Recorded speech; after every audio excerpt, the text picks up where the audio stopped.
be sure to comment, subscribe, and click the notifications bell. 1, 2, 3! Hey, what's up, guys? JD Venom here, and this is the Getting Over Podcast, episode 6, here for your June 9th, 2017.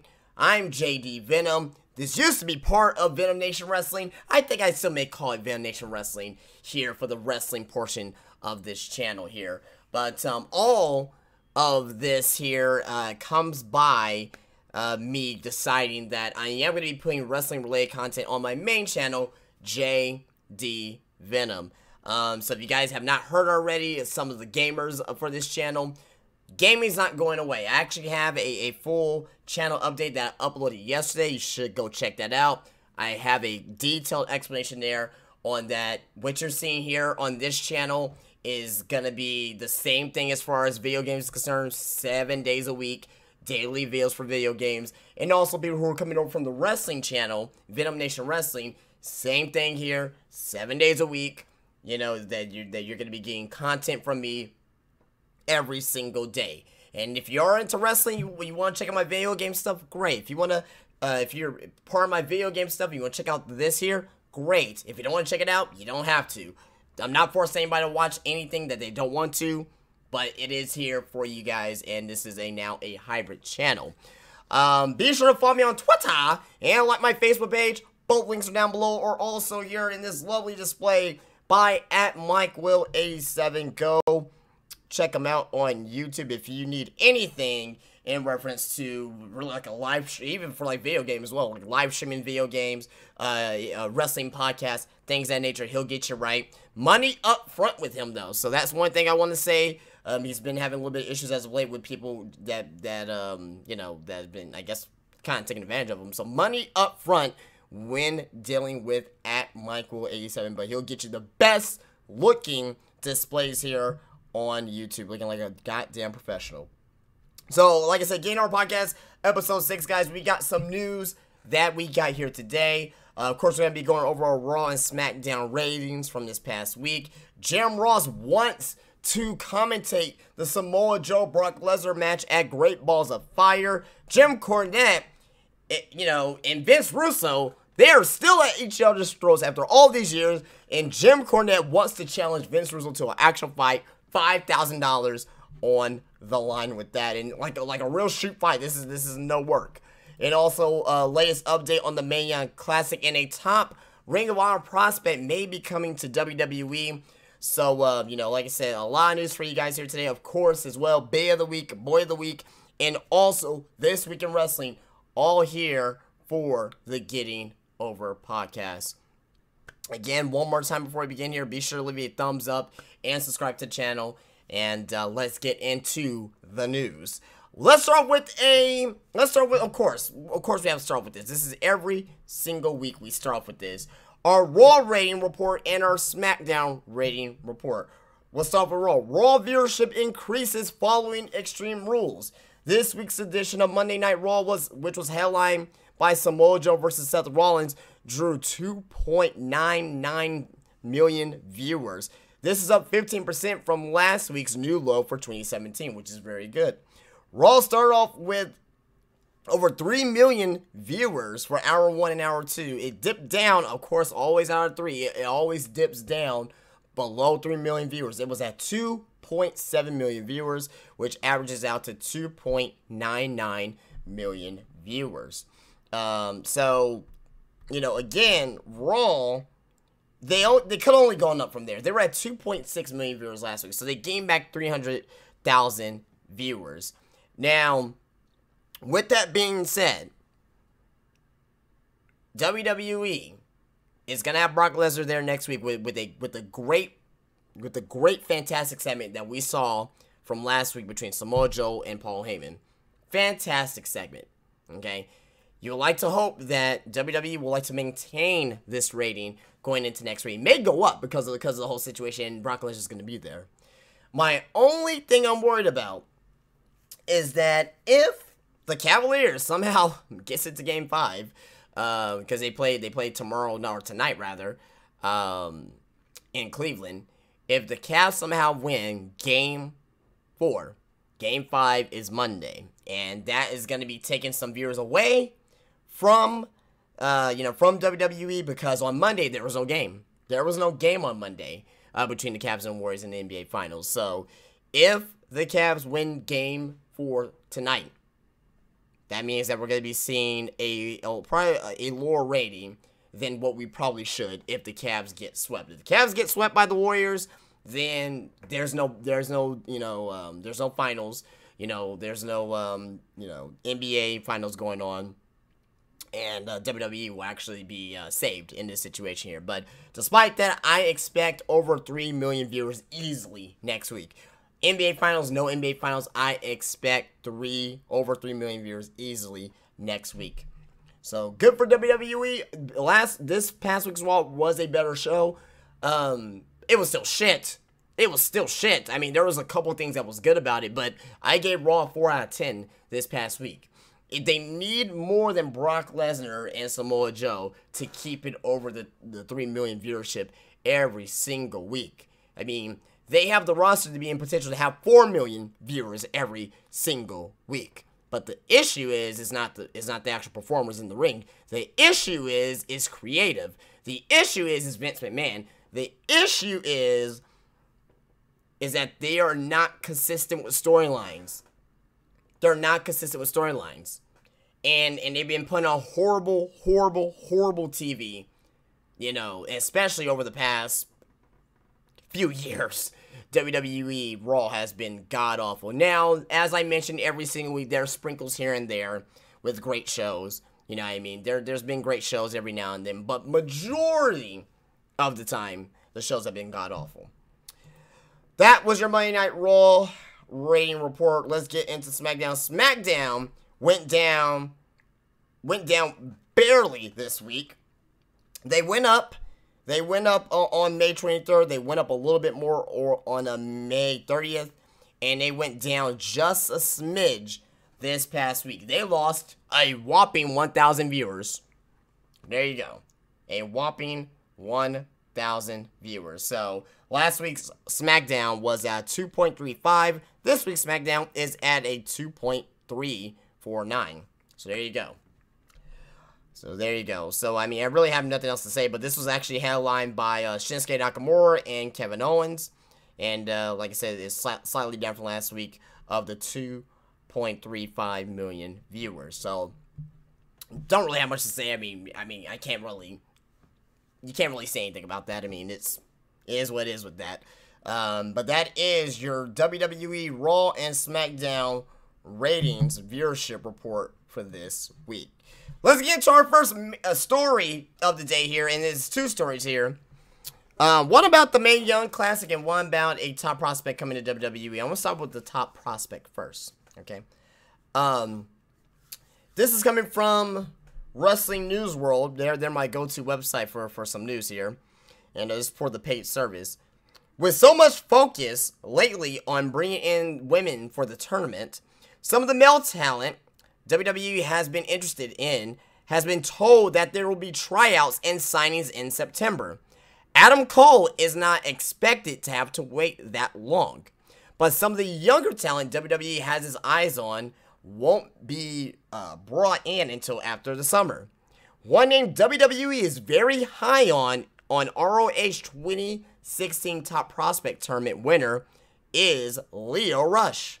And the plan is to give him a serious look in September. Lio Rush, I've seen a couple of his matches. He's fucking awesome in the ring. I can see Lio Rush being unfortunately part of the cruiserweight division, because I mean that's his style.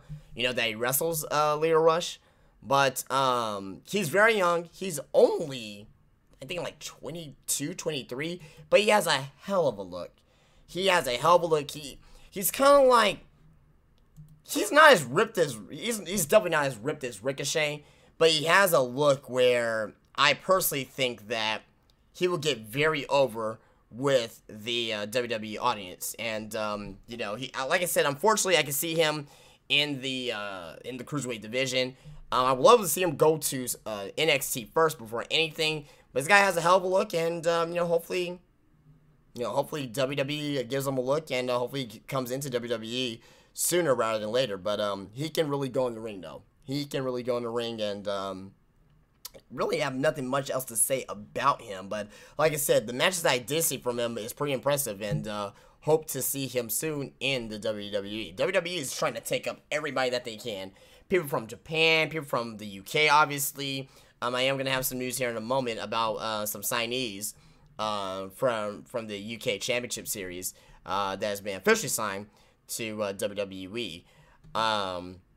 But yeah, I mean, it's just amazing on what WWE is doing right now. They're trying to pick up every single hot talent. Last week I was talking about, a couple weeks ago I was talking about Marty Scurll. Before that, of course, Adam Cole, and you got Mike Bennett, and he's got a lot of guys, who's looking to come in or possibly may come in to WWE. And now there's news that Don Castle may come into WWE as well. That WWE's taking a look at him. So WWE is looking at pretty much every single hot talent. Kenny Omega. He's actually gonna face off against Okada this weekend in Japan, and Kenny Omega may win the IWGP World Heavyweight Championship from Okada. After Kenny Omega drops that title, he's gonna be coming to WWE. That's the only reason why Omega is still in New Japan, because he has yet to win the IWGP World Heavyweight Championship. And the amazing match that they put on at Wrestle Kingdom, and I'm expecting a great encore as well this weekend too. I can't wait to watch that match too. But at the end of the day, at the end of the day, WWE is looking at a lot of guys, and Lio Rush is one of them. Lio Rush is just another talent that WWE is looking at right now, and hopefully, eventually that they do get Lio Rush. Also as well, WWE is very busy putting together the roster for next month's taping of the WWE Mae Young Classic Women's Tournament. A tournament that has been delayed numerous times and was supposed to take place last September. WWE recently cut their list to 50 candidates, and the plan is to have 40 females ready for the 32-women tournament. So there are 10 more cuts to be made. WWE wants to make sure to have alternates there are at the tapings in the event of any injuries or foreseen circumstances. So they did this with the Cruiserweight Classic, where they had, out of the 32 guys, they probably had they probably had a total of 36 guys, and probably 4 guys were backups in case if there are any injuries. There were not any injuries, or there were no replacements or anything, but a very, very smart thing from WWE, because if someone gets injured, then what the fuck do? You gotta, especially, let's say, and I hope to God this doesn't happen, if the favorite gets injured, oh my God, that would be so demoralizing. But in WWE, they're gonna have to re-scramble and get more women in there in the tournament. So there you go. Update for the Mae Young Classic. And basically here, again, it should be starting here. The taping is going to be next month, and I can't wait to see it. I can't wait to see it.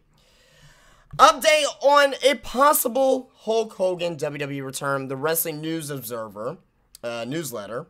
Wrestling Observer newsletter. I'm reading that shit backwards.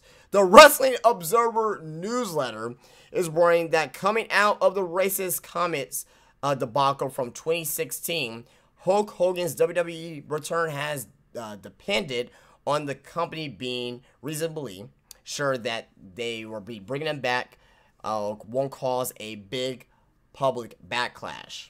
Okay.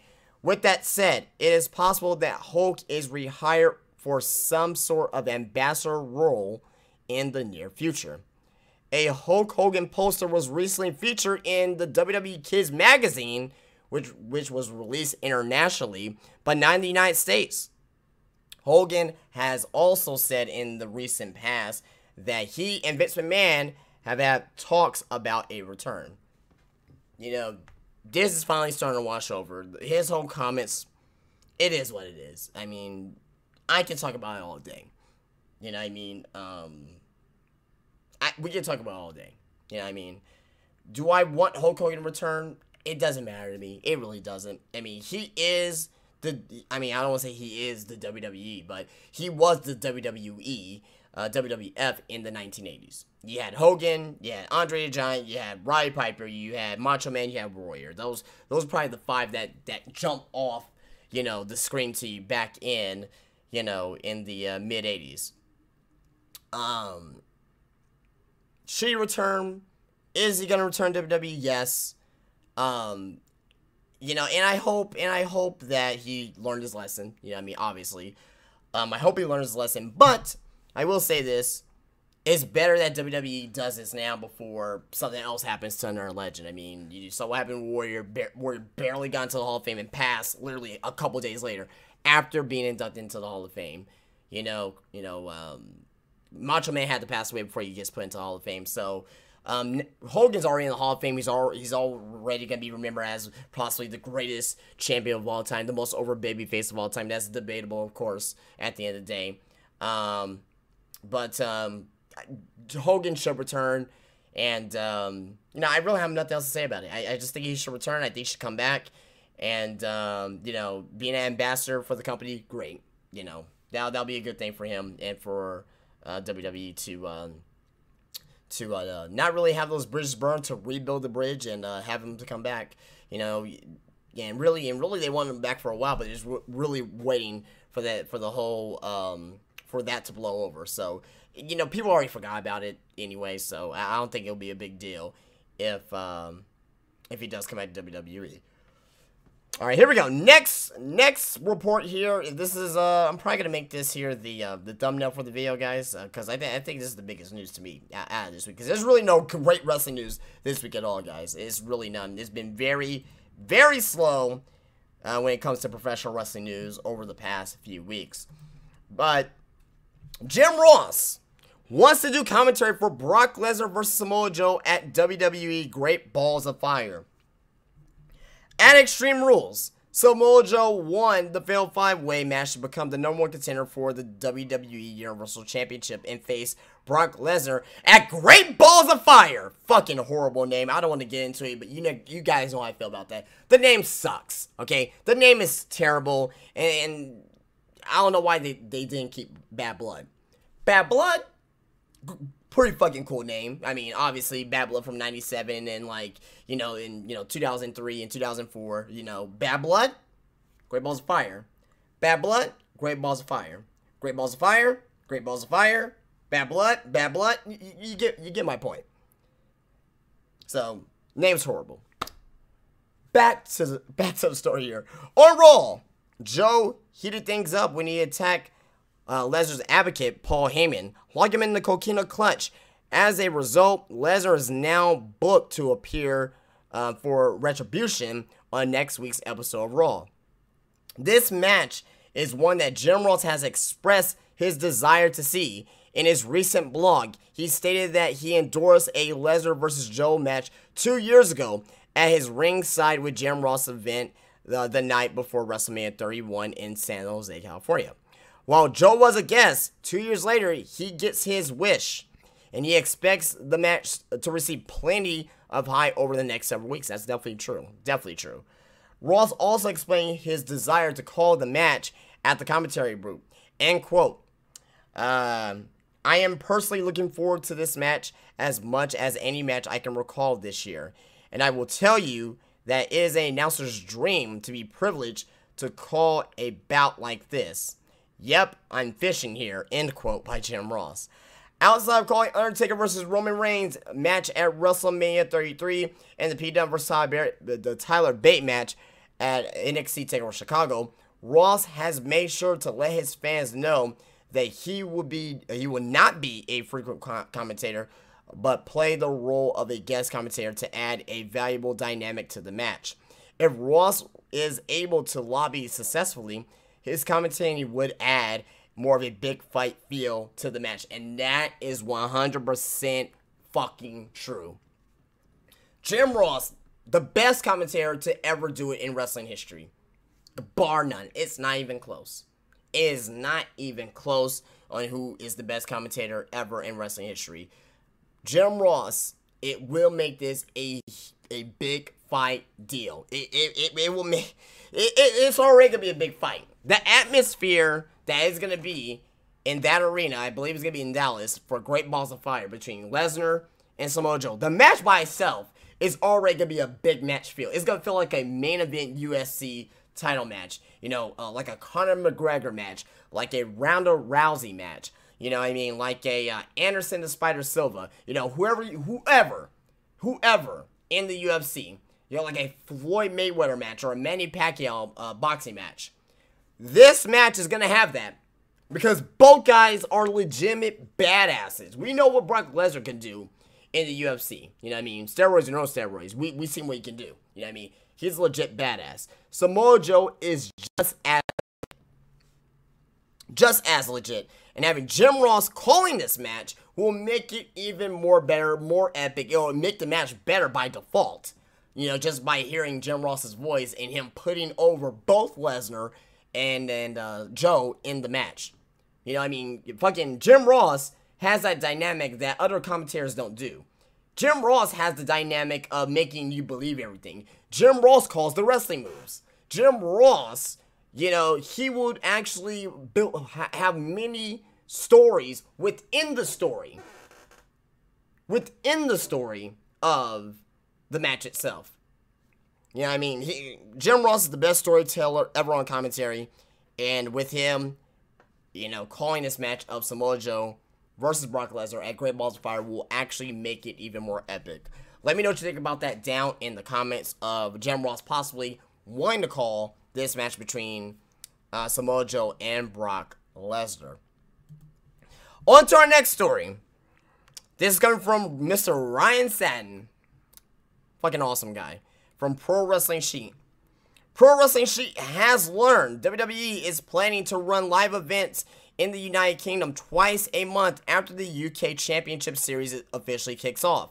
And the show's top stars were recently signed to new deals. According to sources, the current plan is to shoot the television show every 6 weeks for live events to run every other week in the UK, featuring wrestlers who will appear on the series.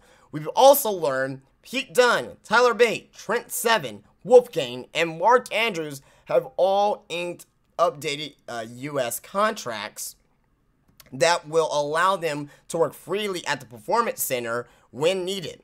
However, their main priority will be working shows for the UK brand. No word yet as to when the full series will begin shooting. It's going to be sooner rather than later, I will say that. It will be sooner rather than later for that here. It will, I will say probably after SummerSlam. That's just my guess. That is my personal guess on when that's going to happen after SummerSlam. But, you know, those are the 5 right guys. Obviously, Pete Dunne, Tyler Bate, match of the year so far in WWE. Trent Seven, you know, obviously part of, you know, Mustache Mountain with Tyler Bate and Pete Dunne. So, you know, Trent Seven is fucking great as well. He is a fucking hard-hitting son of a bitch. Wolfgang, a huge overachiever, can move in the ring, and is a very much a great hand in that division.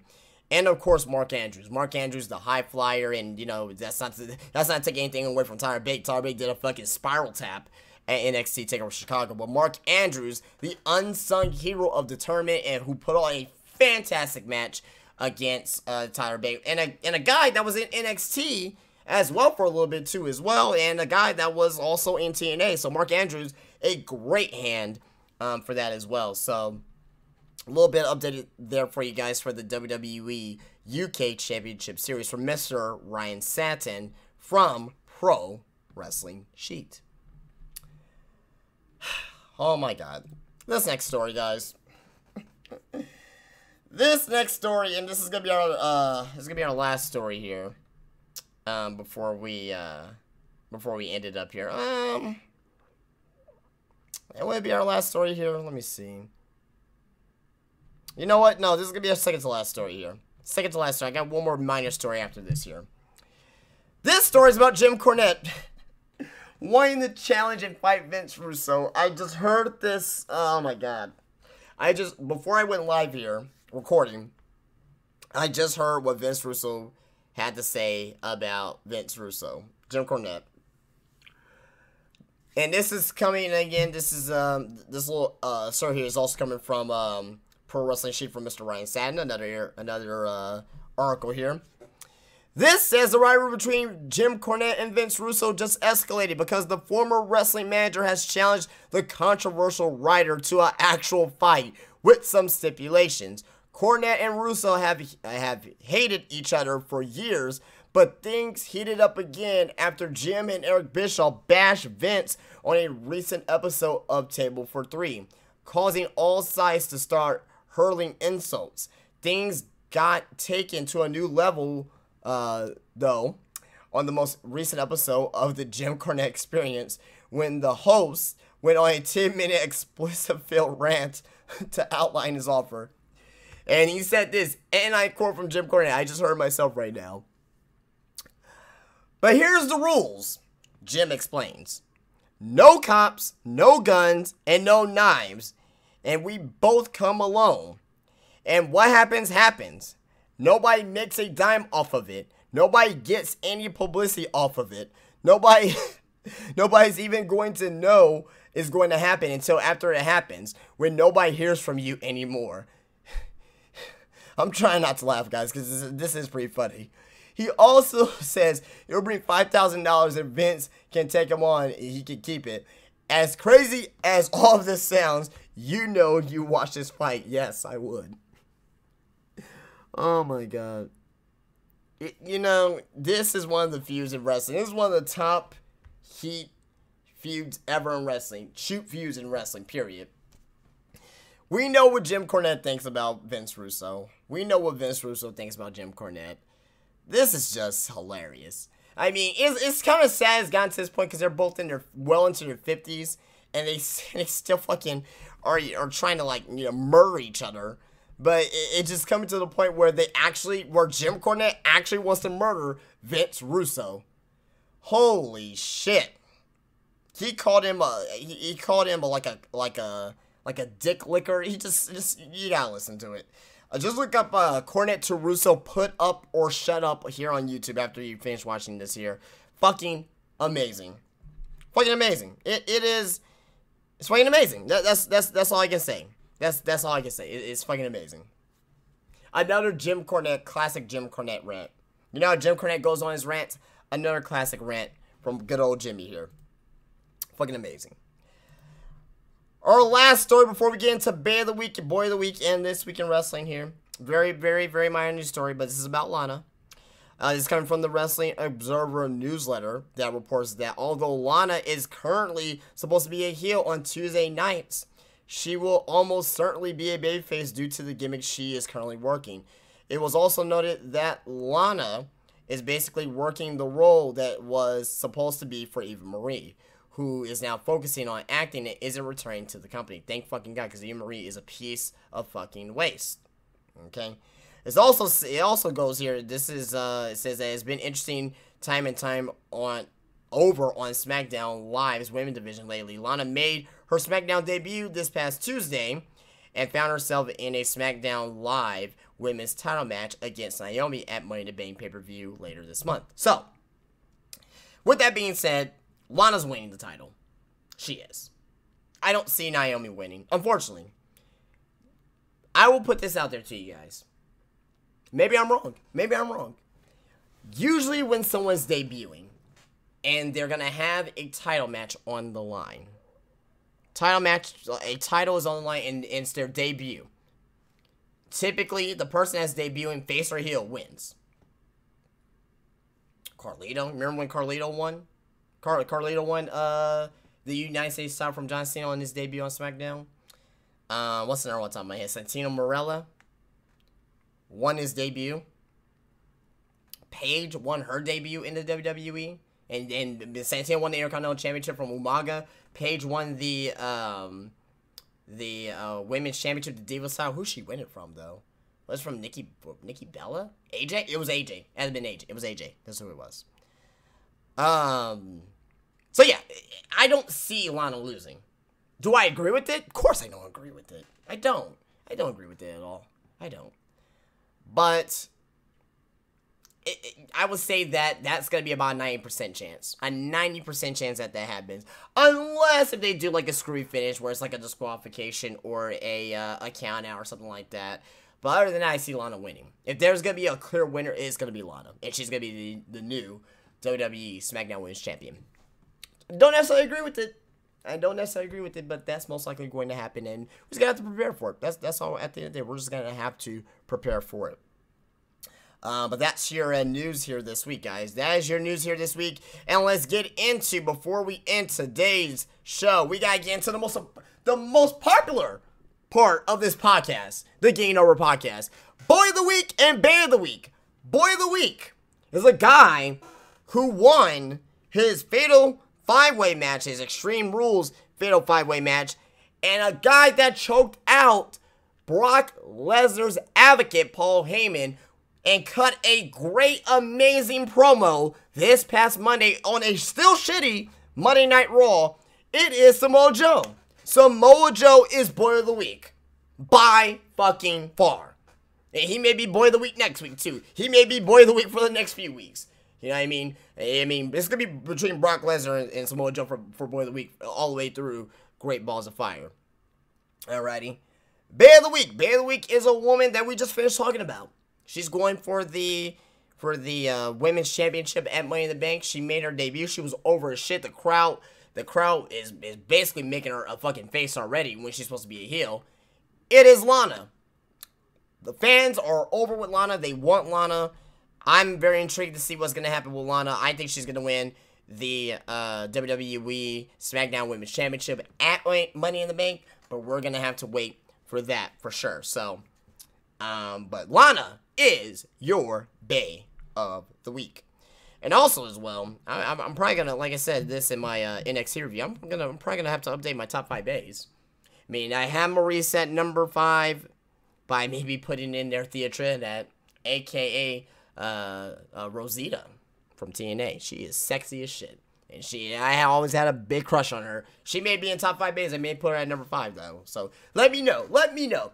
Should I look her up if you don't know her. Thea Trinidad over Maurice. Top 5 bang? Yes or no? I think I know what people are going to say. Most people are going to say no. But I have a huge crush on her. So let me know if I should replace her with Maurice as in the top 5 bays. Alright guys, last but not least guys, we have This Week in Wrestling. 20 years ago from yesterday's date of June 8th, WWE presented King of the Ring, which I fucking miss. How come we're getting Great Balls of Fire instead of King of the Ring? I don't fucking know. But hey, go fuck me, right? Fuck me, right? Just fuck all of us, WWE. Present King of the Ring from the Providence Civic Center in Providence, Rhode Island. 9,312 were in attendance with 177,000 homes watching on pay-per-view. That's down from 197,000 homes in 1996. In a pre-show match, a free-for-all match, the Headbangers defeated Bart Gunn and Jesse James. So, yeah, there you go. Bart Gunn and this is before Billy Gunn and Jesse James were a tag team, before the New Age Outlaws. There you go figure. Triple H defeated Ahmed Johnson in a King of the Ring semi-final match. Mankind defeated Jerry Lawler in a King of the Ring semi-final match. Goldust defeated Crush.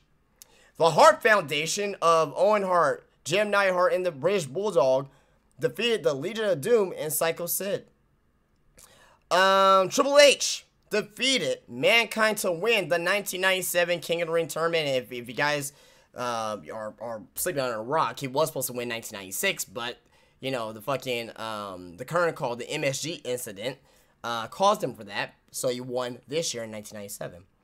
Stone Cold Steve Austin fought Shawn Michaels to a double disqualification, and The Undertaker defeated Farouk to retain the WWF Championship, and that was King of the Ring 1997.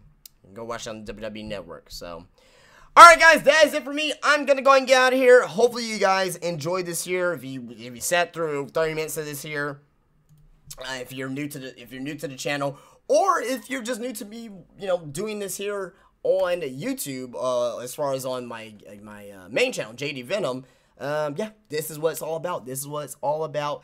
every single Friday, wrestling news and rumors here on this channel here. And hopefully you guys did like this here. As far as the gamers out there, the gamers probably don't give a shit. But just to remind you, if you guys want to come out and see me play some Friday the 13th later tonight live on stream, I will be doing that. I will be doing that here later tonight as well. But guys, that's it for me. If you did like this here, be sure to leave a thumbs up, subscribe to the channel. Daily videos here on the channel for wrestling content and video games.